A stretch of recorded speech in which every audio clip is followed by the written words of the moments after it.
जय हिंद, जय भारत दोस्तों। मैं पुष्पेंद्र गौड़ आप सभी का स्वागत करता हूं मेरी चैनल गणित की चौपाल पर।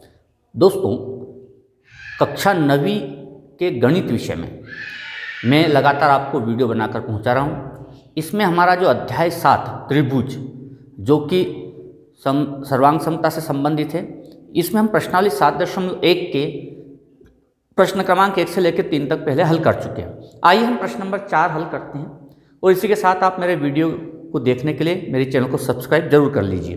तो आइए प्रश्न नंबर 4, यदि L और M दो समांतर रेखा हैं, तो दोस्तों ये L और M दो समांतर रेखा हैं जिन्हें समांतर रेखाएं P और Q का एक अन्य युग्म, P और Q का एक अन्य युग्म प्रतिच्छेद करता है, तो दर्शाइए कि त्रिभुज ABC मतलब ये वाला त्रिभुज, सर्वांग त्रिभुज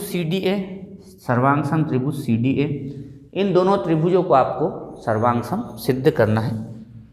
तो दोस्तों, हल में हम सबसे पहले उन त्रिभुजों को जरूर लिख लेते हैं। त्रिभुज ABC जिसे हमें सर्वांग करना है, और त्रिभुज CDA में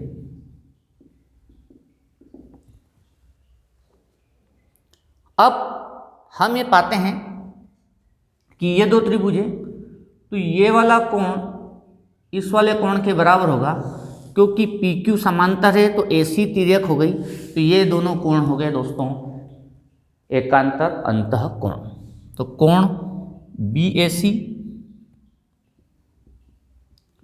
बराबर कोण हो गया DCA के एकांतर अंतः कोण।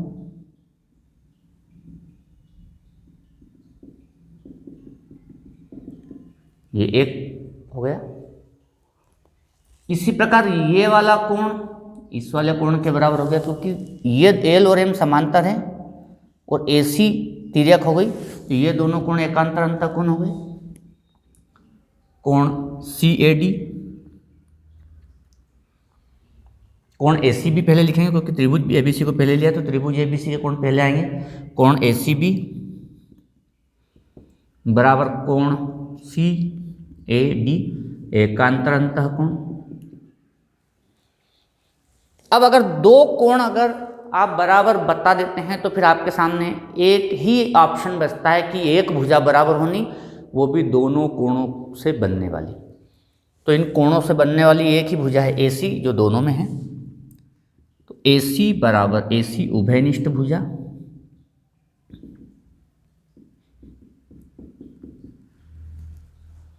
और सर्वांग समता की जो कसौटी है, जो दूसरे नंबर की, कि दो कोण और उसको बनाने वाली भुजा अगर आपस में बराबर है तो त्रिभुज सर्वांग सम होते हैं। अतः समीकरण 1, 2 व 3 से त्रिभुज ABC सर्वांग सम त्रिभुज CDA कोण भुजा कोण समरूपता से, तो आसानी से सवाल हल हो जाता है। अगला प्रश्न है हमारे पास, प्रश्न नंबर 5, रेखा L कोण A को समद्विभाजित करती है। दोस्तों देखिए, रेखा L है, कोण A को समद्विभाजित करती है, तो ये वाला कोण और ये वाला कोण बराबर हो जाएगा। क्यों? क्योंकि समद्विभाजन हो रहा है। और B रेखा L पर स्थित कोई बिंदु है, जो B है वो रेखा L पर स्थित कोई बिंदु है। BP और BQ कोण A की भुजाओं पर B से डाले गए लंब हैं। BP और BQ इस B से डाले गए लंब हैं, तो ये समकोण हो गए। दर्शाइए कि त्रिभुज APB सर्वांग सम त्रिभुज AQB।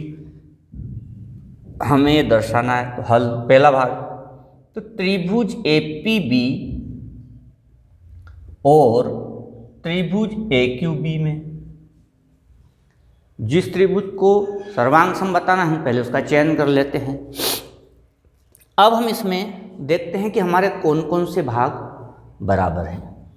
तो देखेंगे कि ये वाला कोण इसके बराबर है, तो कोण BAP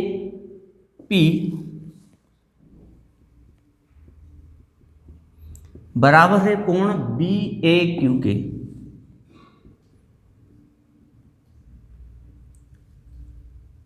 क्यों? क्योंकि एल कोण ए को समद्विभाजित करती है।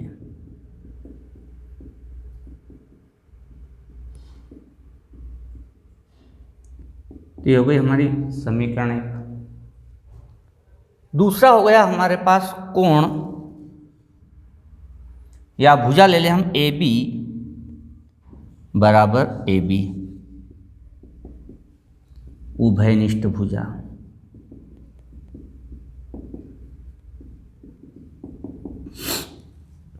अब दोस्तों अगर कोण भुजा कोण, तो इस वाले कोण के बारे में अभी हमारे पास कोई जानकारी नहीं है, लेकिन दूसरा कोण बराबर, एक कोण ये इसके बराबर और एक कोण ये इसके बराबर। तो दो त्रिभुज के अगर दो कोण बराबर हो तो तीसरा कोण दोनों के आपस में त्रिभुज के तीनों कोणों के योग से अपने आप बराबर हो जाता है। तो आपकी कोण भुजा कोण वाली जो कसौटी है वो यहाँ पर लागू हो जाती है। लेकिन अगर आप इसका भी प्रयोग नहीं करते हैं तो आप इस कोण का प्रयोग करके भी लिख सकते हैं। ये कोण कोण भुजा कसौटी है। क्यों? क्योंकि अगर दो त्रिभुज के दो कोण बराबर हैं तो तीसरा अपने आप बराबर हो जाता है। तो आप उस कोण का भी प्रयोग कर सकते हैं। कोण ए क्यू बी बराबर कोण ए पी बी समकोण।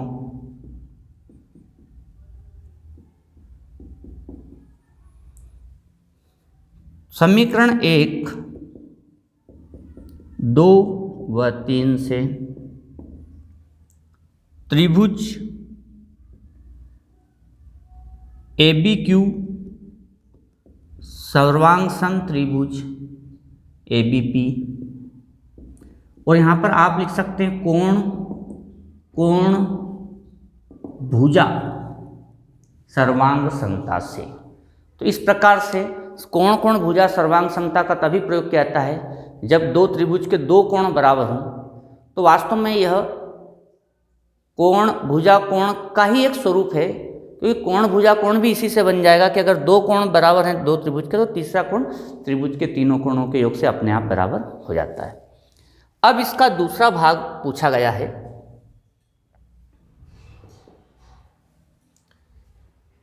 बीपी बराबर बी क्यू है, तो ये वाला भाग है इसके बराबर है। तो ये दोनों त्रिभुज सर्वांग सम है, चूंकि त्रिभुज ए बी क्यू सर्वांग सम है त्रिभुज ए बी पी के। अब ये क्या संगत भाग है? तो हाँ, ये दोनों कोण बराबर हैं आपस में, तो ये संगत कोण है। तो संगत कोण की सम्मुख भुजाएं भी संगत भुजा होती हैं, इसलिए ये संगत भुजा हो गई। तो संगत भुजा होने के कारण बी पी बराबर B Q by C P C T. तो इस प्रकार से संगत भाग के सम्मुख भाग भी संगत होते हैं। तो इस प्रकार से हम संगत भागों को ढूंढ करके उन्हें बराबर बता सकते हैं अगर त्रिभुज सर्वांग सम हो।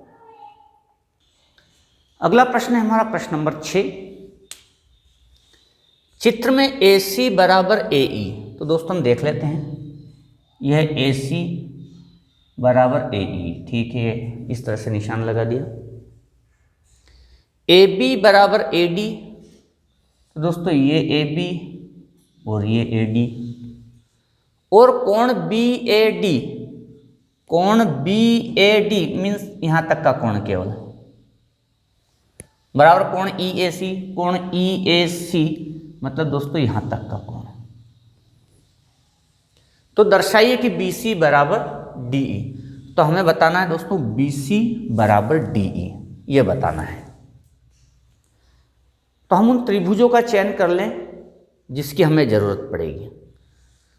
तो एक भाग दो भाग, इन दो भुजाओं को सम्मिलित करने वाला त्रिभुज है ए बी सी। तो हमने एक तो त्रिभुज ए बी सी का चयन किया,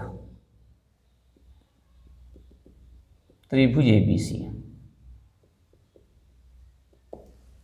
तथा एक भाग बराबर और एक ये वाला भाग बराबर है, एक लाइन वाला दूसरी लाइन, तो इन दोनों से मिलकर के बनता है त्रिभुज ए डी।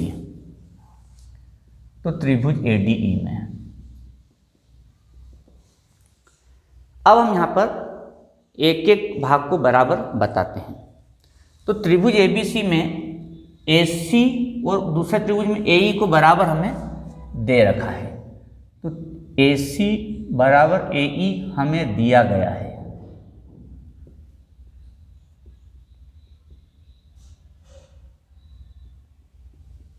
ठीक है। दूसरा भाग हमें AB बराबर AD दिया गया है। AB बराबर AD दिया गया है।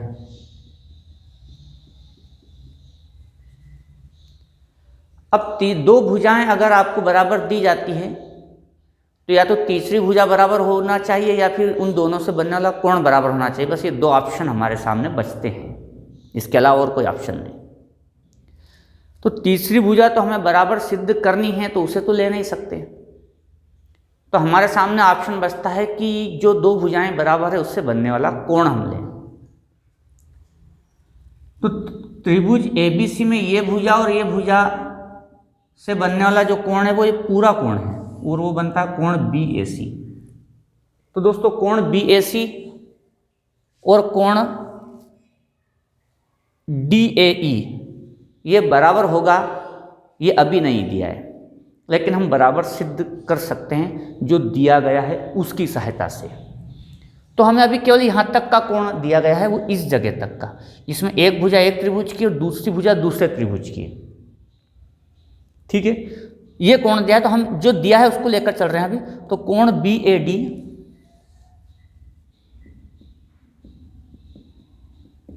बराबर है कोण EAC के, ये हमें दिया है। अब ये जो बीच का भाग है ये दोनों में उभयनिष्ठ है, अगर हम इसको जोड़ दें तो हमारा काम हो जाएगा। इसलिए हम कोण CAD जो इतना सा बच रहा है इसको दोनों ओर जोड़ने पर कोण CAD का मान दोनों पक्षों में जोड़ने पर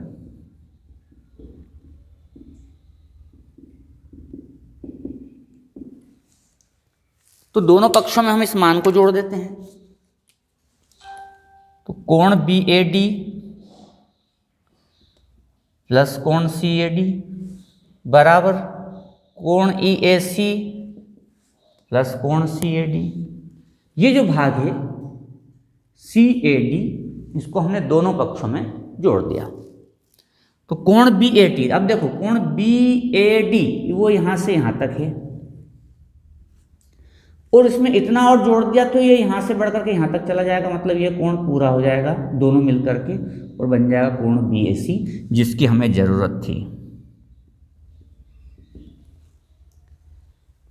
ऐसा कैसे कोण EAC, तो कोण EAC वो यहां तक है और उसमें इतना कोण और जोड़ देंगे तो ये पूरा कोण बन गया, तो ये दोनों मिलकर के बन जाएगा कोण EAD। इस प्रकार से हमारा जो तीसरे भाग की हमें जो जरूरत थी वो पूरी हो जाती है और एक भाग, दो भाग और तीन भाग जो कसौटियों के क्रम में हैं वो हमें प्राप्त हो जाते हैं। अतः समीकरण 1, 2 व 3 से त्रिभुज ABC सर्वांग त्रिभुज ADE, भुजा कोण भुजा सर्वांग समता से, तो हम इस प्रकार से इसको हल कर सकते हैं। तो इस प्रकार दोस्तों हमने सर्वांग समता से संबंधित 3 महत्वपूर्ण प्रश्नों को समझा और इनकी सहायता से सर्वांग समता की कसौटियों को भी समझा, संगत भागों को समझा और संगत भाग कैसे बराबर होते हैं उनको भी समझा। इसके बचे हुए प्रश्नों के साथ पुनः मैं आपके सामने उपस्थित रहूँगा। तब तक के लिए जय हिंद, जय भारत।